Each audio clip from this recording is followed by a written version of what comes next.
कामयाब, हम होंगे कामयाब, हम होंगे कामयाब एक दिन।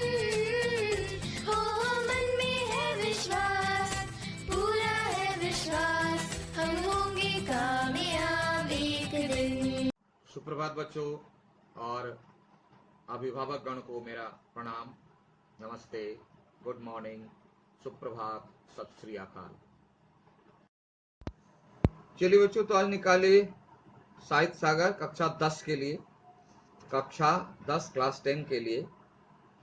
हम लोग देख रहे थे भिक्षुक, निराला के कुछ स्वभाव को देखे थे और हम लोग देख रहे थे भिक्षुक में, जिसमें पहले छंद को हम लोगों ने पढ़ा।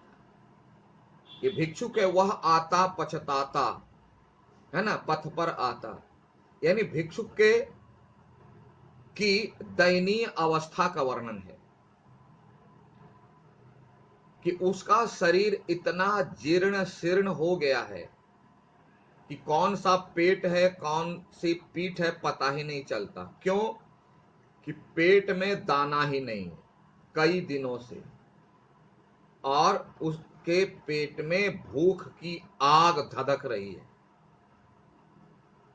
उसे मिटाने के लिए वह जो है मुंह और फटी हुई झोली को लोगों के सामने फैलाता है ताकि कुछ भी, एक मुट्ठी भी अनाज मिल जाए जिससे पेट की ज्वाला को शांत कर सके। पहली यानी एक तरफ कवि ने हमारे देश के नागरिकों की स्थिति को स्पष्ट किया। भिखारी है मतलब कि हमारे देश का नागरिक है वो, यानी देश की दयनीय अवस्था। जब भिखारी किसका प्रतिनिधित्व करता है? हमारे देश के नागरिकों का, सबकी नहीं, लेकिन जिस देश में भिखारियों की, मनुष्यों की, हमारे नागरिकों की ऐसी अवस्था हो, उस देश के बारे में क्या कहा जा सकता है? उस देश के शिक्षितों के लिए कौन सा शब्द इस्तेमाल किया जा सकता है? तो एक तरफ यह है कि निराला ने इस कविता के माध्यम से देश की गरीबी, देश की दुर्दशा का वर्णन किया कि देश के एक नागरिक की ऐसी स्थिति है, और दूसरी तरफ इससे निकलने का उपाय भी बताया लोगों को। ऐसा नहीं कि आप दूसरों के सामने हाथ पसारते रहें, डिपेंडेंट लाइफ मत जिए। आगे देखेंगे। तो पहले छंद को हम लोग पढ़ चुके, तो आइए दूसरे छंद को पढ़ते हैं। भिक्षुक के पेट में तो कई दिनों से दाना नहीं है, शरीर चल नहीं रहा है। शरीर को आगे बढ़ाने के लिए लाठी का सहारा लिए हुए,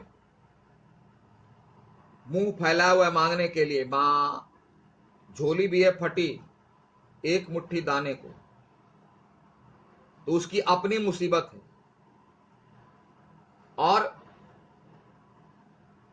और एक मुसीबत क्या है? दूसरे छंद में देखिए, साथ दो बच्चे भी हैं,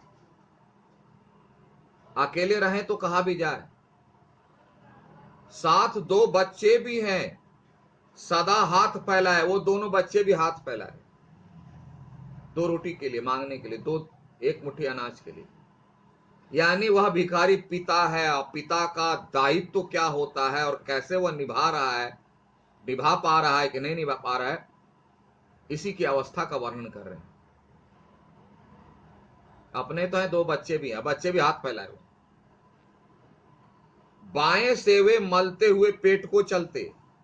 दो तो हाथ ही ना भगवान दे, दो हाथ, तो बाएं से पेट मल। क्यों? भूख इतनी लगी है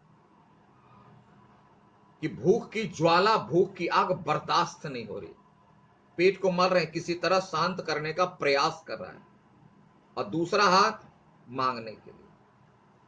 सोचो कैसी हालत है। तो एक साथ दो बच्चे भी हैं, सदा हमेशा हाथ फैलाए हुए, बाएं से वे मलते हुए पेट को चलते, क्योंकि पेट में भूख है, भूख की आग है, वो शांत नहीं हो रही है, तो किसी तरह हाथ मल मल करके उसे शांत करने का प्रयास करें ताकि आगे जाएं। और कुछ मिले, और कुछ मिले तो देगा कहां, तो दाहिना हाथ फैलाए हुए। और दाहिना दया दृष्टि पाने की ओर बढ़ाए, बाएं हाथ और दया दृष्टि, किसी की कृपा हो जाए तो कुछ दे दे, है ना, किसी की कृपा हो जाए तो कुछ दे दे। और इतना ही नहीं, और देखिए आगे, भूख से सूख ओठ जब जाते, ओठ, शरीर में पानी नहीं रहेगा, शरीर में भोजन नहीं रहेगा, तो क्या होता है, ओठ सूख जाते हैं, ओठ सूख जाते हैं, क्योंकि शरीर में पानी की कमी हो जाती है। तो ही करे, भूख से सूख ओठ जब जाते, तो आप बोलोगे सर पानी पीने को मिलता है, पानी तो नहीं, पानी भी कहां पिएगा, कुछ रहे तब ना इससे करके पी सकते, वो भी कहां मिलेगा, नहीं मिलेगा रास्ते में।